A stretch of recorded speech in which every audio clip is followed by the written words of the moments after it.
আজকে আমরা শুরু করব নবম শ্রেণীর সাতরা পাবলিকেশনে রায়চৌধুরী, হাজরা ও দিনদার লেখা ভূগোল ও পরিবেশ পরিচয় এই বইটার প্রথম অধ্যায় গ্রহরূপে পৃথিবী তার অনুশীলনীতে যে প্রশ্নগুলো আছে তার উত্তরগুলো আলোচনা করব। তোমাদের যদি ভিডিওগুলো ভালো লাগে তাহলে লাইক, শেয়ার ও কমেন্ট করে জানিও, আর চ্যানেলটি সাবস্ক্রাইব করো। আমার একটা ম্যাথসের চ্যানেল আছে WB ম্যাথস ওয়ার্ল্ড, সেখানে গণিত প্রকাশের কোষে দেখি সমস্ত অঙ্কের সমাধান করে দেওয়া আছে। তার লিঙ্ক আমি এই ভিডিও ডেসক্রিপশন বক্সে দিয়ে দেবো, আর ওপরের আই বাটনে ক্লিক করো, তোমরা সেই চ্যানেলটি পেয়ে যাবে। প্রথমে বহু বিকল্প ভিত্তিক প্রশ্ন MCQ। প্রশ্নমান 1। প্রশ্ন 1, সূর্য থেকে পৃথিবীর দূরত্ব। উত্তর হবে অপশান এ 15 কোটি কিলোমিটার। প্রশ্ন 2, সৌরজগতে সাধারণত যে কটি গোত্রের গ্রহ দেখা যায় তার সংখ্যা। উত্তর হবে অপশান বি 2টি। প্রশ্ন 3, পৃথিবী হলো সৌরজগতের। উত্তর হবে অপশান বি 3য় গ্রহ। প্রশ্ন 4, পৃথিবীকে প্রথম গোলাকার হিসাবে চিত্রিত করেন। উত্তর হবে অপশান এ পিথাগোরাস। প্রশ্ন 5, পৃথিবীর গোলকত্বের প্রমাণ করতে যে খালকে ব্যবহার করা হয়। উত্তর হবে অপশান সি বেডফোর্ড খাল। প্রশ্ন 6, নিরক্ষরেখা থেকে ধ্রুব নক্ষত্রকে দেখা যায়। উত্তর হবে অপশান বি উত্তরে। প্রশ্ন 7, পৃথিবীর কেন্দ্রাতিক বলের সৃষ্টি হয়। উত্তর হবে অপশান এ আবর্তন। প্রশ্ন 8, পৃথিবীর নিরক্ষীয় ও মেরু ব্যাসের পার্থক্য। উত্তর হবে অপশান এ 43 কিলোমিটার। তারপর বি, অতি সংক্ষিপ্ত উত্তরভিত্তিক প্রশ্ন। প্রশ্নমান 1, উপযুক্ত শব্দ বসিয়ে শূন্যস্থান পূরণ করো। প্রশ্ন 1, একটি বামন গ্রহের উদাহরণ হলো ড্যাশ। উত্তর হবে প্লুটো। 2, পৃথিবীর গড় ব্যাসার্ধ ড্যাশ মাইল। উত্তর হবে 3958.7 মাইল। মঙ্গলের দুটি উপগ্রহ হলো ড্যাশ ও ফোবস। উত্তর হবে ডিমোস ও ফোবস। প্রশ্ন 4, পৃথিবীর নিরক্ষীয় তল কক্ষতলের সঙ্গে ড্যাশ কোণে হেলে আছে। উত্তর হবে 23.5 ডিগ্রি কোণে হেলে আছে। প্রশ্ন 5, সৌরজগতের বৃহত্তম গ্রহ ড্যাশ। উত্তর হবে বৃহস্পতি। তারপর শুদ্ধ অশুদ্ধ নির্বাচন করো। প্রশ্ন 1, চন্দ্রগ্রহণে পৃথিবীর গোলত্বের প্রমাণ পাওয়া যায়। এটা শুদ্ধ। 2, পিথাগোরাস পৃথিবীকে সর্বপ্রথম গোলাকার বস্তু হিসেবে চিত্রিত করেন। এটাও শুদ্ধ। 3, 1906 খ্রিস্টাব্দে বেডফোর্ড খালে পৃথিবীর গোলত্বের প্রমাণ করেন। এটা অশুদ্ধ। 4, পৃথিবীর আবর্তনের ফলে কেন্দ্রাতিক বলের সৃষ্টি হয়। এটা শুদ্ধ। 5, নিরক্ষরেখা থেকে হ্যাডলির অক্ট্যান্ট উত্তর মেরুতে দিগন্তের ওপরে দেখা যায়। এটা অশুদ্ধ। 6, নিরক্ষীয় অঞ্চলের কেইন দ্বীপে ঘড়ির কাঁটা আস্তে ঘোরে। এটা শুদ্ধ। তারপর একটি বা দুটি শব্দে উত্তর দাও। প্রশ্ন 1, সৌরজগতে পৃথিবীর স্থান কোথায়। উত্তর হবে তৃতীয় স্থানে। প্রশ্ন 2, প্রাচীনকালে পৃথিবীর আকার সম্পর্কে লোকের কী ধারণা ছিল। উত্তর হবে পৃথিবীর আকৃতি ছিল সমতল বা চ্যাপ্টা প্রকৃতির। প্রশ্ন 3, নিরক্ষরেখা থেকে ধ্রুব তারাকে কোন মেরুতে দেখা যায়। উত্তর হবে উত্তর মেরুতে। প্রশ্ন 4, পৃথিবীর আবর্তনের ফলে কোন বল সৃষ্টি হয়। উত্তর হবে কেন্দ্রাতিক ও কেন্দ্র বহির্মুখী বলের সৃষ্টি হয়।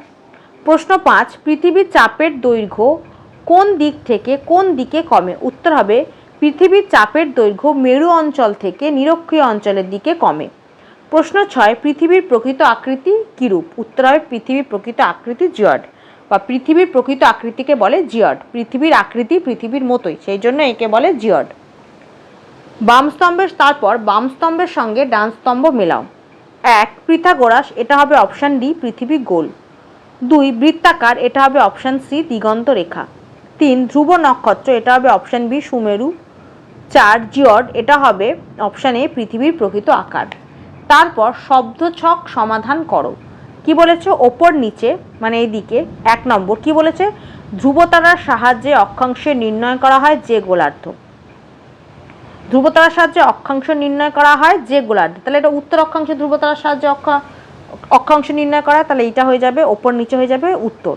তারপর পাশাপাশি 2 নম্বরে কি বলেছে, পৃথিবীর যে ব্যাসের দৈর্ঘ্য 12,757 কিলোমিটার, তাহলে সেটা হচ্ছে নিরক্ষীয় ব্যাস, তাহলে এই যে এদিকে হয়ে যাবে নিরক্ষীয় ব্যাস।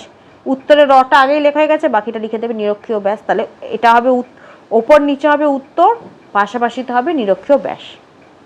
তারপর সি, সংক্ষিপ্ত উত্তরভিত্তিক প্রশ্ন। প্রশ্নমান 5। প্রশ্ন 1, সৌরজগৎ কাকে বলে। 5 নম্বর পাতায় এই প্রশ্ন উত্তরটা লিখবে, এখান থেকে এতটা। এখান থেকে এতটা। প্রশ্ন 2, চন্দ্রগ্রহণ কিভাবে পৃথিবীর গোলত্বের প্রমাণ ধরা পড়ে? 2 নম্বর পাতায় পৃথিবীর আকার সম্বন্ধীয় প্রমাণের 5 নম্বর পয়েন্টে দেখো দেওয়া আছে চন্দ্রগ্রহণের সময় পৃথিবীর ছায়া, এটাই লিখতে হবে। প্রথমে 2 নম্বর পাতায় এখান থেকে এতটা লিখবে, এখান থেকে এতটা, তারপর 3 নম্বর পাতায়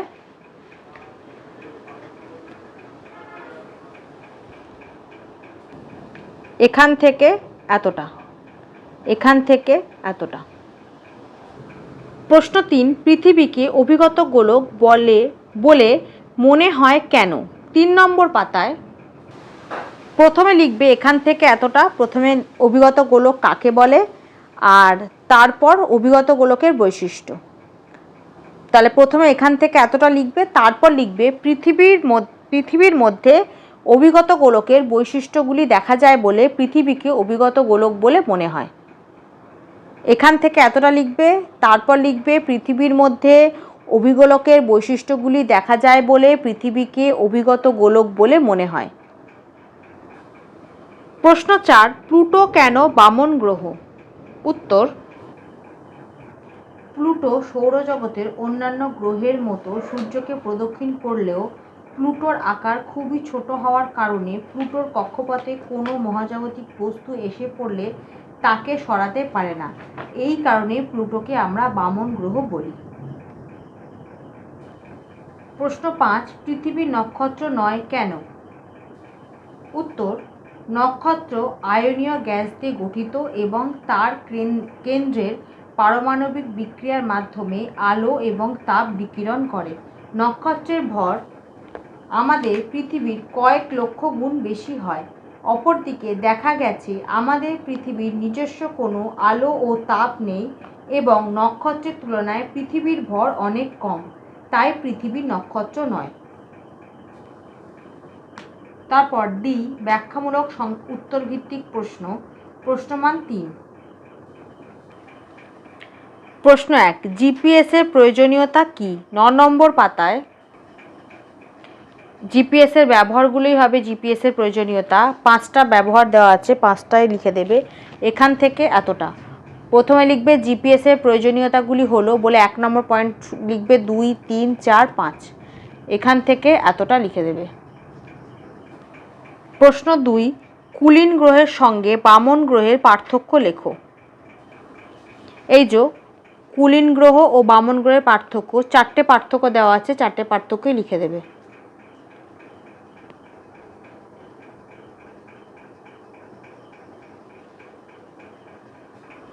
প্রশ্ন 3, পৃথিবী নামক গ্রহের নামকরণ কিভাবে হলো? পৃথিবী শব্দটি এসেছে সংস্কৃত পৃথ্বী শব্দ থেকে।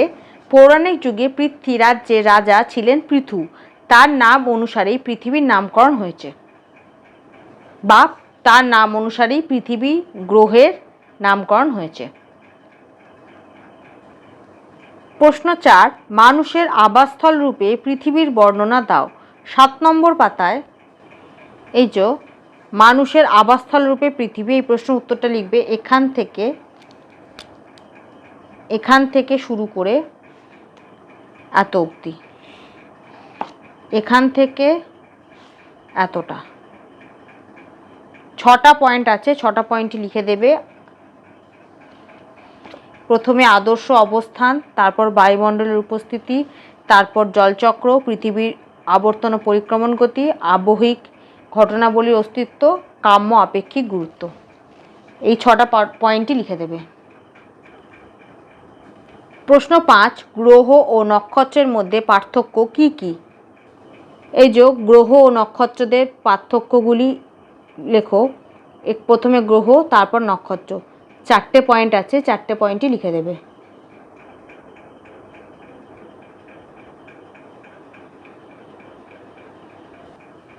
প্রশ্ন 6, জিওয়েড কথার অর্থ কি? 4 নম্বর পাতায় এই প্রশ্নের উত্তরটা লিখবে এখান থেকে এতটা, এখান থেকে এতটা।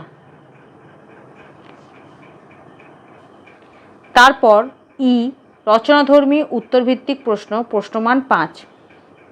প্রশ্ন 1, পৃথিবীর গোলত্বের সপক্ষে 4টি প্রমাণ লেখো চিত্রসহ। 4 নম্বর পাতায়, ওটা 4 নম্বর পাতা নয়, 2 নম্বর পাতায় উত্তরটা পাবে। 2 নম্বর পাতায় উত্তরটা আছে এই যে অতীতকাল থেকে বর্তমান সময় পর্যন্ত পৃথিবীর আকার সম্বন্ধীয় প্রমাণ। এই প্রমাণ এখানে 8খানা প্রমাণ দেওয়া আছে, 8খানা পয়েন্ট আছে। 2 নম্বর আর 3 নম্বর পাতা মিলিয়ে 8খানা পয়েন্ট আছে, তার মধ্যে থেকে চিত্রসহ 4টে পয়েন্ট লিখতে হবে। তো প্রথমে লিখবে 3 নম্বর পয়েন্টটা, সূর্যোদয় ও সূর্যাস্ত। এই ছবিটা আঁকবে আর এই পয়েন্টটা লিখবে। প্রথম পয়েন্ট লিখবে সূর্যোদয় ও সূর্যাস্ত, তার সাথে এই ছবিটা আঁকবে। 2 নম্বর পয়েন্ট লিখবে গোলাকার সমুদ্রপৃষ্ঠে জাহাজের অবস্থান, তার সাথে এই ছবিটা আঁকবে। তারপর 3 নম্বর পাতায় তৃতীয় পয়েন্টটা লিখবে বেডফোর্ড খাল পরীক্ষা, তার সাথে এই ছবিটা আঁকবে। এই ছবিটা এঁকে দেবে পুরোটা। আর 4 নম্বর পয়েন্ট লিখবে একদম শেষের পয়েন্টটা ধ্রুব নক্ষত্রের অবস্থান, তার সাথে এই ছবিটা এঁকে দেবে। তাহলে 4টে পয়েন্ট লিখবে, সেই 4টে পয়েন্টেরই ছবি আঁকবে। সেই 4টে পয়েন্ট হচ্ছে, এক হলো সূর্যোদয় ও সূর্যাস্ত, তার ছবিটা হবে গোলকীয় পৃথিবী বা চিত্র 1.3। তারপরের পয়েন্টটা লিখবে গোলাকার সমুদ্রপৃষ্ঠে জাহাজের অবস্থান, তার চিত্রটা হবে 1.4। তারপর তৃতীয় পয়েন্ট লিখবে বেডফোর্ড খাল পরীক্ষা, তার চিত্রটা হবে 1.5। লাস্ট পয়েন্ট লিখবে ধ্রুব নক্ষত্র অবস্থান, তার চিত্রটা হবে 1.7। প্রথম দুটো পয়েন্ট 2 নম্বর পাতায় পেয়ে যাবে, থার্ড আর ফোর্থ পয়েন্টটা পাবে 3 নম্বর পাতায়। যেভাবে বললাম ওইভাবেই লিখবে। প্রশ্ন 2, পৃথিবীর আকৃতি সম্বন্ধে ধারণা কিভাবে বিভিন্ন সময়ে আলোচিত হয়েছে তার বর্ণনা দাও। 1 নম্বর পাতায় এই যে পৃথিবীর আকারের ধারণা, এখান থেকে লিখবে প্রথমে সমতল আকৃতির ধারণা, তারপর পৃথিবীর গোলাকৃতির ধারণা, এখান থেকে এতটা। 1 নম্বর পাতায় এখান থেকে এতটা লিখবে। তারপর 2 নম্বর পাতায় এখান থেকে এতটা। 2 নম্বর পাতার এখান থেকে এতটা, তার সাথে এই ছবিটা এঁকে দেবে।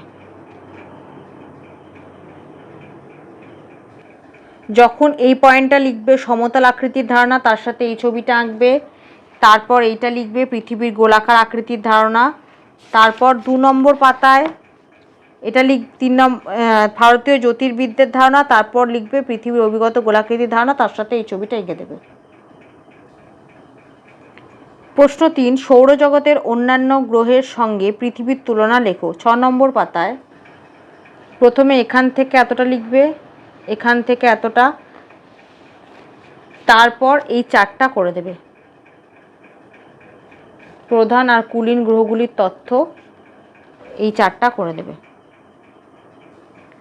প্রশ্ন 4, সৌরজগতের তৃতীয় গ্রহ হিসেবে পৃথিবীর পরিচয় লেখো।